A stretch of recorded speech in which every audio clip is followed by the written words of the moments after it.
வணக்கம். டான் தமிழொலியின் பிரதான செய்திகளுடன் நான் குணம் துஷ்யந்தன். கிளிநொச்சி கிராஞ்சி பகுதியில் 204 மெகாவாட் காற்றாலை மின் திட்டம் மற்றும் கரைச்சி பிரதேச செயலாளர் பிரிவில் 100 மெகாவாட் காற்றாலை மின் உற்பத்தி திட்டம் தொடர்பான கலந்துரையாடல் இடம்பெற்றது. கிளிநொச்சி மாவட்டத்தின் பூநகரி பிரதேச செயலாளர் பிரிவுக்குட்பட்ட கிராஞ்சி பகுதியில் 204 மெகாவாட் காற்றாலை மின் திட்டம் மற்றும் கரைச்சி பிரதேச செயலாளர் பிரிவில் 100 மெகாவாட் காற்றாலை மின் உற்பத்தி திட்டம் தொடர்பான சுற்றாடல் தாக்க மதிப்பீடு தொடர்பான கலந்துரையாடல் கிளிநொச்சி மாவட்ட செயலகத்தில் நேற்று நடைபெற்றது. இலங்கை நிலைபெறுதகு வலு அதிகார சபையின் தலைவர் பேராசிரியர் TMJ பண்டார தலைமையில் நடைபெற்றது. குறித்த கலந்துரையாடலில் இலங்கை நிலைபெறுதகு வலு அதிகார சபையின் உதவி பணிப்பாளர்களான பி டிலக்ஷன், சத்ருவன்னி ஆராய்ச்சி, மாவட்ட அரசாங்க அதிபர் S முரளிதரன், பிரதேச செயலாளர்கள், மாவட்டத்தின் இராணுவ அதிகாரிகள், விமானப்படை அதிகாரி, உதவி பணிப்பாளர்கள், திணைக்கள உத்தியோகஸ்தர்கள் என பலர் கலந்து கொண்டனர்.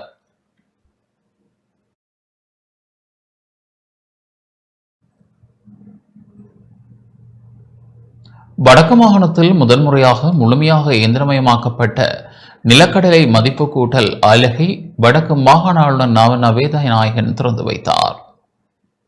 விவசாய நவீனமயமாக்கல் திட்டத்தின் கீழ் வடக்கு மாகாணத்தில் முதன்முறையாக முழுமையாக இயந்திரமயமாக்கப்பட்ட நிலக்கடலை மதிப்பு கூட்டல் அலகை வடக்கு மாகாண ஆளுநர் நவ வேதநாயகன் திறந்து வைத்தார்.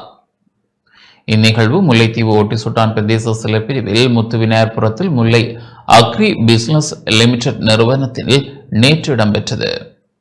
ஒடிசுட்டான் நிலக்கடலை உற்பத்தியாளர் சங்கம் முல்லை அஸ்கிரி பிசினஸ் லிமிடெட் ஆக மாற்றப்பட்டு விவசாயிகள் அந்த நிறுவனத்தின் பங்குதாரர்களாக்கப்பட்டு இயங்கி வருகின்றது. இந்த நிறுவனத்தின் உற்பத்திகள் வடக்கு மாநிலத்தின் பல பகுதிகளிலும் விற்பனை செய்யப்பட்டு வரும் நிலையில் சந்தை கேள்விகளை ஈடு செய்ய முடியாத நிலைமை இருந்து வந்தது.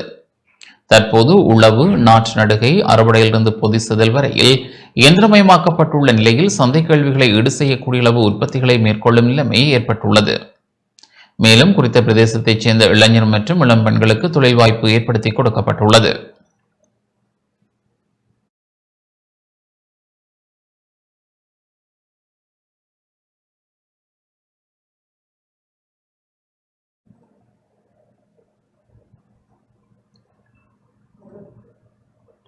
மாந்தை மேற்கு ஈச்சிலவக்கை கிராம உட்கட்டமைப்பு வசதிகளை மேம்படுத்த நடவடிக்கை எடுக்கப்பட்டுள்ளது. மாந்தை மேற்கு ஈச்சிலவக்கை கிராம உட்கட்டமைப்பு வசதிகளை மேம்படுத்த துரித நடவடிக்கை எடுக்கப்பட்டுள்ளதாக தேசிய மக்கள் சக்தியின் வன்னி மாவட்ட நாடாளுமன்ற உறுப்பினர் மானா ஜெகதீஸ்வரன் தெரிவித்துள்ளார்.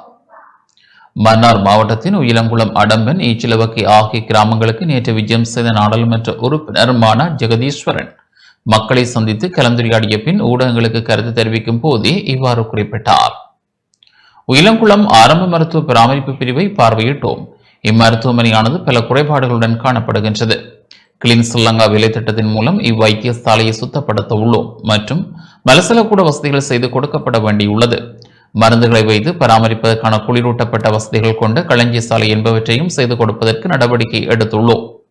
மேலும் மாந்தை மேற்கு பிரதேசத்தில் உள்ள ஈச்சலவகை கிராமம் மிகுந்த பின் தங்கிய கிராமமாக உள்ளது. அந்த கிராமத்தில் பல உட்கட்டமைப்பு வசதிகள் செய்து கொடுக்க வேண்டிய தேவை இருக்கிறது.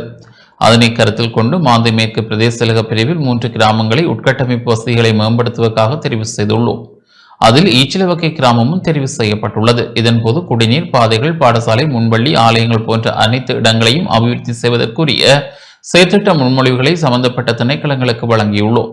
அதற்கான நிதியை விடுவித்து இவரிடத்திற்குள்ளேயே இக்கிராமத்திற்கான உட்கட்டமைப்பு வசதிகளை மேற்கொண்டு முடிக்க உள்ளோம். ஈச்சிலவக்கை பாடசாலையில் பணிபுரியும் அதிபர், ஆசிரியர்கள் அர்ப்பணிப்புடன் பணியாற்றுகிறார்கள்.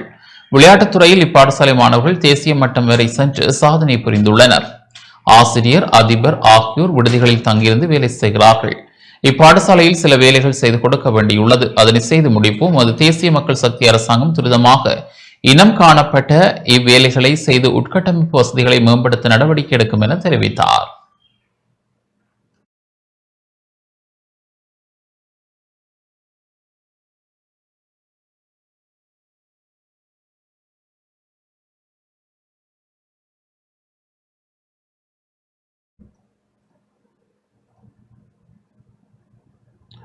வவுனியாவில் மோட்டார் சைக்கிள் ஒன்று திடீரென தீப்பற்றி எரிந்தது.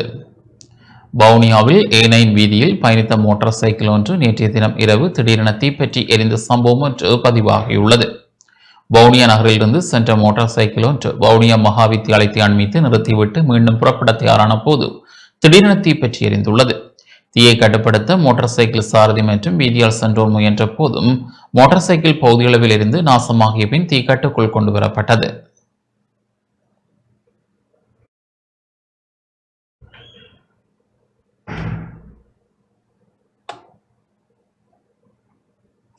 சர்வதேச நாணய நிதிய பிரதிநிதிகள் ஜனாதிபதி அன்ருகுமார் திசாநாயக்கவை சந்தித்துள்ளனர். சர்வதேச நாணய நிதியத்துடன் உடன்பாடு எட்டப்பட்டுள்ள நீடிக்கப்பட்ட கடன் திட்டத்தின் முன்னேற்றம் தொடர்பில் ஜனாதிபதி அன்ருகுமார் திசாநாயக்கவுக்கும் சர்வதேச நாணய நிதிய தூதுக்குழுவினருக்கும் இடையில் நேற்று ஜனாதிபதி அலுவலகத்தில் சந்திப்பு இடம்பெற்றுள்ளது. சர்வதேச நாணய நிதியத்தினால் இலங்கைக்கு வழங்கப்படும் $3 பில்லியன் நீடிக்கப்பட்ட கடன் திட்டத்தின் கீழ் 3வது மீளாய்வின் பின்னர் அதிகாரிகள் மட்ட உடன்பாட்டை அரசாங்கம் எட்டியுள்ளது. இந்த மீளாய்வின் விடயங்கள் இந்த மாத இறுதியில் சர்வதேச நாணய நிதிய பணிப்பாளர் சபையிடம் சமர்ப்பிக்கப்பட உள்ளன. இதன்போது திட்ட முன்னேற்றம் மற்றும் எதிர்காலத்தில் அந்த திட்டத்தை தொடர்வது குறித்த அரசாங்கத்தின் தலையீடு குறித்து ஆராயப்பட்டது. நாணய நிதிய பணிப்பாளர் சபையின் அங்கீகாரம் கிடைத்த பின்னர் இலங்கைக்கான நீடிக்கப்பட்ட கடனுதவியின் 4வது தவணையாக $333 மில்லியன் தொகை வழங்கப்பட உள்ளது.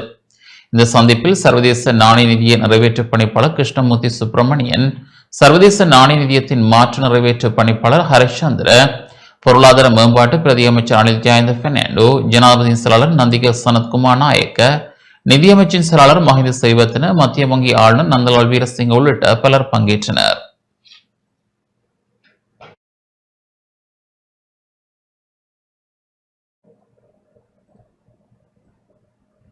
புதிய முப்படை தளபதிகள் ஜனாதிபதி அன்ருகுமார் திசாநாயக்கவை சந்தித்துள்ளனர்.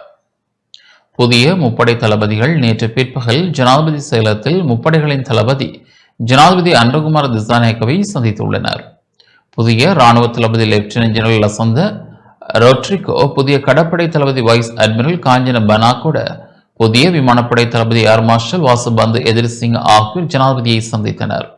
தமது பதவியை பொறுப்பேற்ற பின்னர் முப்படை தளபதிகள் சம்பிரதாயபூர்வமாக ஜனாதிபதியை சந்தித்துள்ளதுடன் ஜனாதிபதிக்கு நினைவு பரிசுகளையும் வழங்கினர்.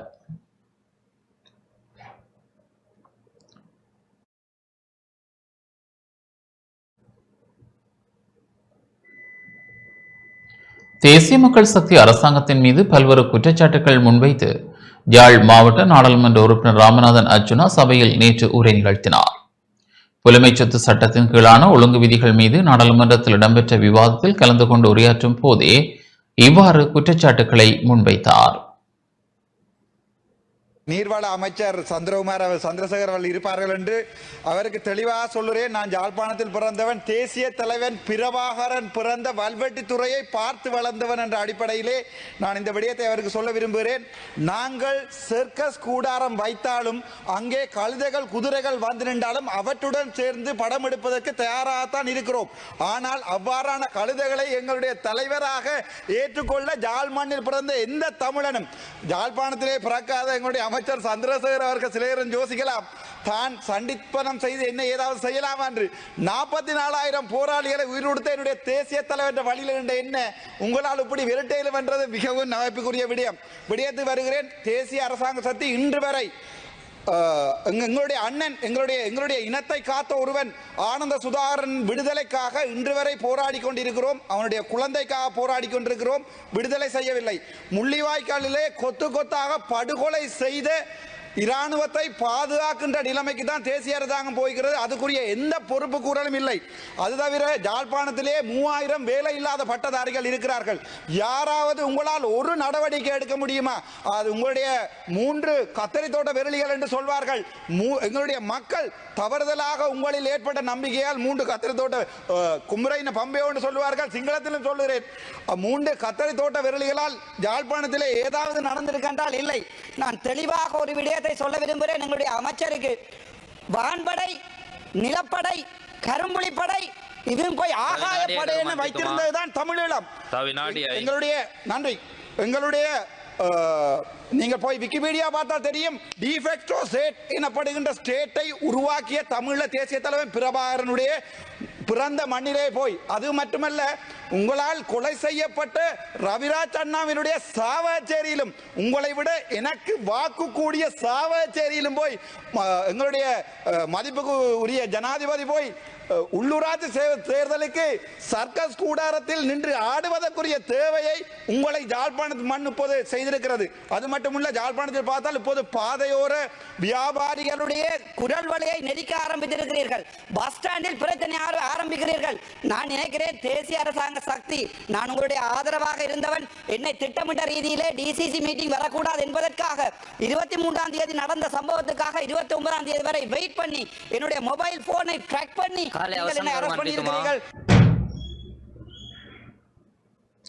வடக்கு மாகாண ஆளுநருக்கும் யாழ்ப்பாணம் போதனா வைத்தியசாலை பணிப்பாளருக்கும் இடையில் சந்திப்பு இடம்பெற்றுள்ளது.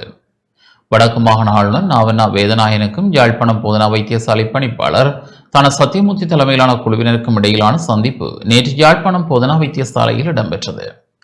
யாழ்ப்பாணம் போதனா வைத்தியசாலையை தேசிய வைத்தியசாலையாக தரம் உயர்த்துவதன் அவசியத்தை வைத்தியசாலை பணிப்பாளர் ஆளுநருக்கு எடுத்துரைத்தார்.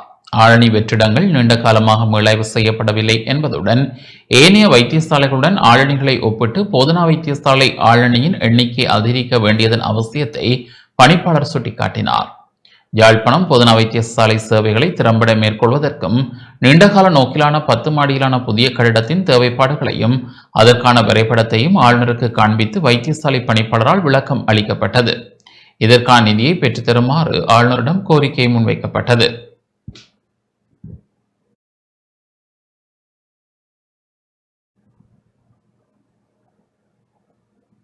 மட்டக்களப்பு அளவீட்டு அலகுகள் நியமங்கள் மற்றும் சேவைகள் திணைக்களத்தால் நேற்றைய தினம் 10 அளவு இயந்திரங்கள் கைப்பற்றப்பட்டன.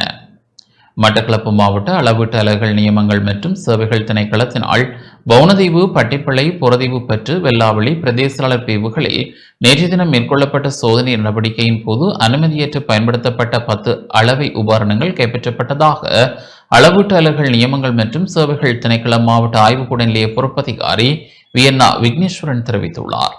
வவுனதீவு, பட்டிப்பளை, புறதீவு பற்று, வெல்லாவளி ஆகிய பிரதேசாளர் பிரிவுகளில் உள்ள விவசாயிகளினால் கொடுக்கப்பட்ட முறைப்பாட்டுக்கு அமைய 110 இடங்களில் திடீர் சோதனை நடவடிக்கை மேற்கொள்ளப்பட்டது. சோதனை நடவடிக்கையின் போது அளவைக்கு அனுமதிக்கப்படாத 10 உபகரணங்களும் 4 முத்திரையிடாத அளவை உபகரணங்களும் கைப்பற்றப்பட்டன. மாவட்ட அலகுகள் நியமங்கள் மற்றும் சேவைகள் திணைக்கள பொறுப்பதிகாரியினால் மாவட்ட அரசாங்க அதிபர் ஜஸ்டினா முரளிதரன் இவ்விடயத்துக்கு கொண்டு செல்லப்பட்டதை அடுத்து தொடர்ந்து மாவட்ட அரசாங்க அதிபர் நேரில் சென்று பார்வையிட்டார். கைப்பற்றப்பட்ட நிறுவை அளவை உபகரணங்களை அளவீட்டு அலகுகளும் நியமங்களும் சேவைகளும் சட்டத்தின் பிரகாரம் சட்ட நடவடிக்கைகளுக்காக மட்டக்களப்பு மற்றும் களுவாஞ்சிக்குடி ஆகிய மாவட்ட நீதிமன்றங்களில் ஒப்படைக்க உள்ளதாக மட்டக்களப்பு மாவட்ட அரசாங்க அதிபர் குறிப்பிட்டார். அளவீட்டு அலகுகள் நியமங்கள் சேவைகள் திணைக்களத்தைச் சேர்ந்த உதவி அத்தியட்சகர் மற்றும் ஏனைய உத்தியோகத்தர்கள் பல இடங்களில் உள்ள கடைகளுக்கு சென்று இந்த நிறுவை அலகுகள் பற்றி அவர்கள் சோதனையிட்டார்கள். 110 கடைகளுக்கு அவர்கள் சென்றிருக்கிறார்கள். அது வவுனதீவு, பட்டிப்பளை, வெல்லாவளி பிரதேசங்களுக்கு உட்பட்ட கடைகளாக இருக்கின்றன.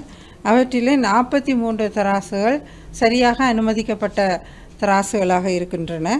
10 அனுமதிக்கப்பெறாதவையாகவும் 4 முத்திரையிடப்படாதவையாகவும் இருக்கின்றன.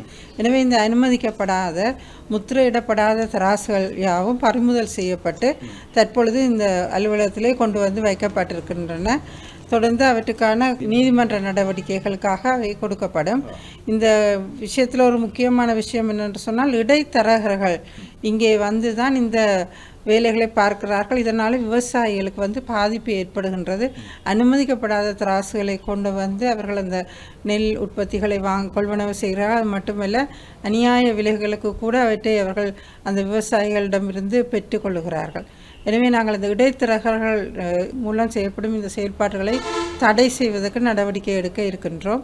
அது மட்டுமல்ல, அனுமதிக்கப்படாத தராசுகளை பாவிப்பவர்கள் அவற்றை விடுத்து சரியான முறையிலே அனுமதிக்கப்பட்ட தராசுகளை கொள்வனவு செய்து இந்த செயல்பாடுகளை செய்ய வேண்டும் என்றும் நான் கேட்டுக்கொள்கிறேன். நன்றி. இத்துடன் இந்த செய்திகள் நிறைவு பெறுகின்றன. தொடர்ந்தும் எமது நிகழ்ச்சியுடன் இணைந்திருங்கள். வணக்கம்.